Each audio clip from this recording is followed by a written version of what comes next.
Fala galera do Sport News Mundo, aqui é o Michel, estou aqui para apresentar hoje o saideiro especial de Copa do Mundo. O Brasil encerrou hoje na vitória por 2-1 sobre o Egito seu ciclo de amistosos e nós estamos aqui para comentar um pouco sobre esse jogo e falar sobre nossas expectativas aí para a Copa do Mundo e o que aguardar para a estreia contra o Marrocos, né?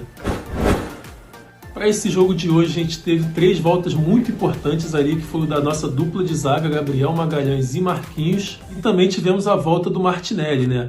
Esses 3 que estavam no último final de semana com os seus devidos clubes, disputando a final da Champions League, e não puderam estar presentes aí nos últimos amistosos.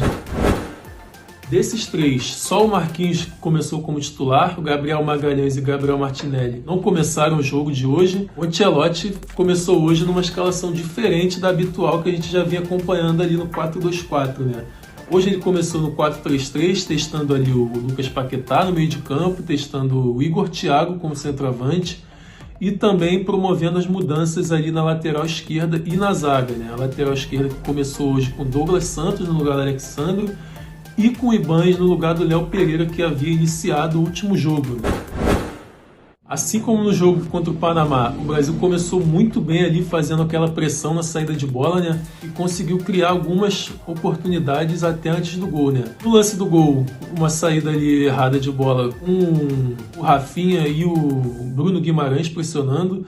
O zagueiro tentou ali proteger a bola, tentou fazer um giro ali em cima do Rafinha e não conseguiu. O Bruno Guimarães rapidamente já veio abordar ele e com o gol aberto ele só teve o trabalho ali de escolher o canto e chapar para abrir aí o placar para o Brasil, né? Depois desse gol, o Brasil adotou uma postura mais calma, valorizando muito a posse de bola, né? O Brasil criou algumas chances ali antes de sofrer o gol. O gol também não foi uma grande jogada assim do Egito, foi uma bola, um vacilo, né, da defesa com o Marquinhos, que não viu que o Casemiro também estava um pouco desligado ali no lance e acabou recuando mal ali no pé do atacante egípcio, Zico, que não é aquele, é o Zico egípcio. Assim como o Bruno Guimarães só teve o trabalho de escolher o canto e chutar para empatar o jogo.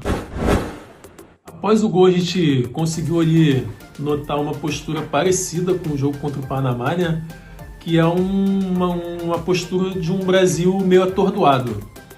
Um Brasil que não soube lidar bem com o gol de empate, um Brasil que rodava muito a bola, mas sem achar espaços na zaga do Egito.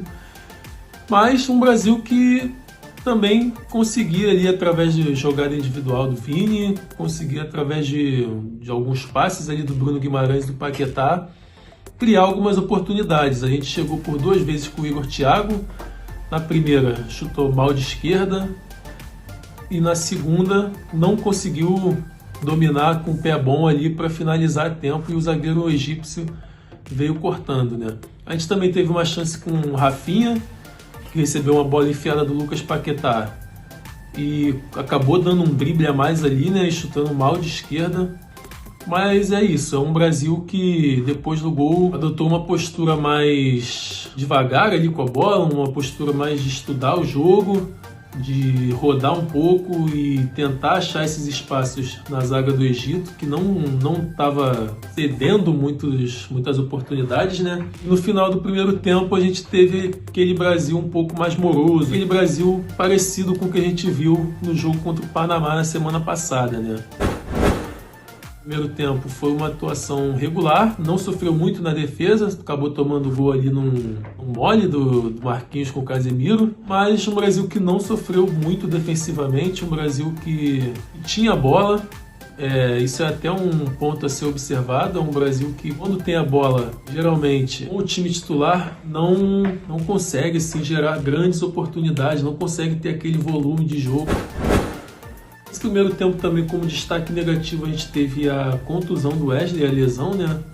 Pelo que eu vi ali no jogo, foi um estiramento no momento da corrida ali. Esperamos que não seja nada grave, que ele possa voltar normalmente à lateral direita da seleção, porque pelo que temos hoje, pelo que observamos, ele é o lateral titular, né? A saída do Wesley, a gente teve a entrada do Danilo, que há muito tempo não jogava ali pela lateral direita, né? No Flamengo faz mais uma função de zagueiro, mas que não comprometeu defensivamente também. não fez uma partida excelente, mas que também não chegou a comprometer defensivamente e também, como é de praxe, não contribuiu tanto assim ofensivamente, né? Já na volta do intervalo a gente teve uma equipe muito mudada, assim como no Panamá, né? Todos os bancos de reservas entraram, com exceção do Ederson, do Gabriel Magalhães e do Ryan. E o Brasil voltou numa postura melhor. Voltou numa postura melhor ali nos 10 primeiros minutos de jogo, nos 10 primeiros minutos do segundo tempo. Conseguiu chegar ao seu gol ali depois de uma jogada com o Rafinha pela ponta esquerda, que rolou para trás e encontrou o Endrick, esse menino iluminado que a gente tem no Brasil, esse fenômeno que promete ser um grande camisa 9 aí para o Brasil nas próximas Copas do Mundo. E nessa também, né? Uma finalização ali de primeira, ele conseguiu achar o ângulo do goleiro do Egito e aí conseguiu desempatar essa partida que já estava difícil para o Brasil, né? Depois do gol, a gente observou um Brasil que entregou muito a bola para o Egito, né? Que chamou o Egito para sua área e que queria sair nos contra-ataques, né? Essa estratégia, infelizmente, não deu certo. Foi um Brasil que mais entregou a bola para o Egito do que saiu nos contra-ataques com perigo. Não tivemos grandes oportunidades com o Rafinha saindo em velocidade, com o Luiz Henrique saindo em velocidade, tampouco com o Endrick, né? E aí era aquilo, né? Quando o Brasil tinha a bola, rodava muito, assim como no primeiro tempo. Rodava de um lado para o outro, tentando achar espaço na zaga do Egito, tentando algumas jogadas individuais ali com o Endrick, com o Luiz Henrique, que foi muito para cima, né? Ele tem essa característica de ir para um contra um, de ir para o duelo contra o defensor. Hoje ele fez bastante isso, mas sem gerar grandes oportunidades como a gente está acostumado normalmente, né? Do Luiz Henrique. No ataque a gente não teve uma boa atuação, defensivamente a gente pode dizer o contrário. Foi um Brasil que em momento nenhum no segundo tempo ali cedeu grandes oportunidades, nem no primeiro, né, na verdade, e conseguiu fechar muito bem ali os espaços contra o Egito, principalmente ali depois com a entrada do Salah. Foi um jogador que não conseguiu achar grandes oportunidades ali com aquela linha defensiva, né? Com Marquinhos, Léo Pereira, Danilo e o Alexandro já na lateral esquerda. Foi um Brasil que defensivamente a gente não tem o que falar. Foi um Brasil que pouco errou ali na fase defensiva, né? Tanto ali no primeiro tempo quanto no segundo tempo. A gente não sofreu tanto defensivamente, então a gente pode destacar aí essa boa partida dos nossos defensores. Esse segundo jogo a gente já sabia que ia ser diferente contra o Panamá. O Egito, querendo ou não, é uma equipe mais preparada para uma Copa do Mundo do que a equipe do Panamá. É uma equipe que conta com com jogadores de melhor nível e também com um esquema tático mais bem organizado do que a equipe do Panamá, né? O Igor Thiago hoje teve uma partida boa até, gerou boas movimentações ali no ataque e conseguiu ali chegar em duas conclusões. Infelizmente não conseguiu converter elas em gol, mas se movimentou bem, assim como a gente já conhece. Pressionou muito a saída de bola dos zagueiros do Panamá ali no primeiro tempo e conseguiu concluir em gol duas vezes ali através das suas movimentações, através desse facão que ele faz muito bem, já fez muito no Brentford, cansou de fazer gol assim na Premier League e hoje ele conseguiu desempenhar esse papel muito bem ali no ataque do Brasil, né? Não sei se já plantou uma sementinha na cabeça do Ancelotti, não tem como a gente prever isso, mas hoje eu considero uma boa partida do Igor Thiago, né? Principalmente com a questão dessa movimentação que ele gerou ali no ataque do Brasil. Já o Paquetá também teve uma boa atuação, não tanto quanto no jogo contra o Panamá, mas também gerou ali um jogo no meio de campo do Brasil, trocou bem passes ali com o Casemiro e com o Bruno Guimarães, né? A gente também teve hoje na lateral esquerda o Douglas Santos, que assim como o Alexandro no último jogo, também fez uma atuação bem discreta ali, mas que foi bem defensivamente, não comprometeu o Brasil em algum momento, em nenhum momento, na verdade, né? A gente também teve o Ibañez na zaga, um Ibañez que, é verdade, não teve tanto trabalho assim durante todo o jogo e também não comprometeu defensivamente, né? A gente também, como eu havia comentado, teve a entrada do Danilo ali com a lesão do Wesley, né? E como eu disse, também não gerou tanto jogo ali pela lateral direita quanto o Wesley gera normalmente, mas que também não comprometeu, não participou tanto assim do ataque, mas também fez uma partida ok, vamos dizer assim, né? O Endrick, pô, é iluminado, é um atacante que, pô, quando entra na seleção brasileira, sempre dá vida ali para conseguir um espaço entre os titulares, e muito provavelmente a gente vai ter um Endrick que vai disputar essa vaga aí com o Igor Thiago, vai disputar a vaga ali com o Matheus Cunha, e não sei não, talvez a gente possa ver ali o Endrick como camisa 9 titular aí durante a Copa do Mundo.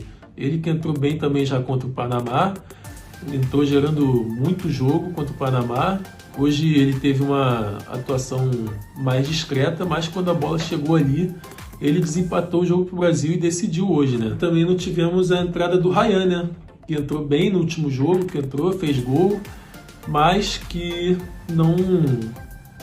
acabou não entrando nessa partida, não sei se por opção do Ancelotti ou condicionado pela lesão do Wesley, né? Que precisou ser substituído no primeiro tempo para entrar o Danilo. Agora, o próximo jogo do Brasil já é contra Marrocos, já é valendo Copa do Mundo, e é um confronto muito importante. A gente sabe da importância do primeiro jogo ali para a primeira fase da Copa do Mundo, né? É um jogo que geralmente desenrola, entre aspas, a vida do Brasil, né? Se o Brasil conseguir estrear com uma vitória, já está praticamente classificado para a próxima fase, né? Ainda mais com esse novo regulamento da Copa, em que classificam os 8 melhores terceiro colocados de cada grupo, né? Então é uma vitória na estreia que hoje se faz essencial para o Brasil confirmar a sua classificação para a segunda fase, mas que tem um adversário muito difícil ali, né? Que é o Marrocos. É um adversário que está muito bem ranqueado ali pela FIFA, né? E, cara, que vai ser um jogo muito mais difícil do que o que a gente teve nos amistosos. Essa primeira partida contra o Marrocos, o Ancelotti já avisou que a formação não deve mudar da habitual. Uma entrevista recente, ele chegou a confirmar que o plano de jogo do Brasil não deve mudar nessa primeira partida, vai ser o 4-2-4 e provavelmente com um ataque bem parecido com o que a gente vem vendo nos últimos amistosos, né? Com o Vini, com o Rafinha, o Matheus Cunha, um Luiz Henrique provavelmente na ponta direita e um meio de campo com Casemiro e Bruno Guimarães, né? A gente deve provavelmente ter a volta de Marquinhos e Magalhães como dupla titular da zaga do Brasil, né? E também uma lateral esquerda que não está definida. Tanto Douglas Santos como o Alex Sandro tiveram atuações bem discretas nesses últimos 2 amistosos, mas estão brigando por vaga aí, né? E provavelmente, eu acho que o Ancelotti vai começar com o Alex Sandro. É um cara que já é bem experiente, principalmente Copa do Mundo, já participou de 2, né? Provavelmente vai ser ele, então, que deve começar como titular na lateral esquerda do Brasil. Então é um Brasil que chega bem preparado, é um Brasil que ainda tem algumas dúvidas ali na lateral esquerda, tem algumas dúvidas no meio de campo, principalmente. E é um Brasil que muito provavelmente vai sendo muito mesclado ali, né? Vai tendo muitas variações dentro dessa Copa do Mundo e que a gente pode esperar muita variação tática, né? Um Brasil que pode perfeitamente começar no 4-2-4, como o Ancelotti já anunciou, mas que também pode ali variar para o 4-3-3, pode variar com 4-4-2 até ali, com o Paquetá e com o Danilo entrando nesse meio de campo. E no mais é isso. A gente também provavelmente vai ter a volta do Neymar aí, segunda partida, é uma estimativa, né, que estão dizendo. E então é mais uma opção de ataque, é mais uma opção de formação que o Ancelotti pode testar. E é isso.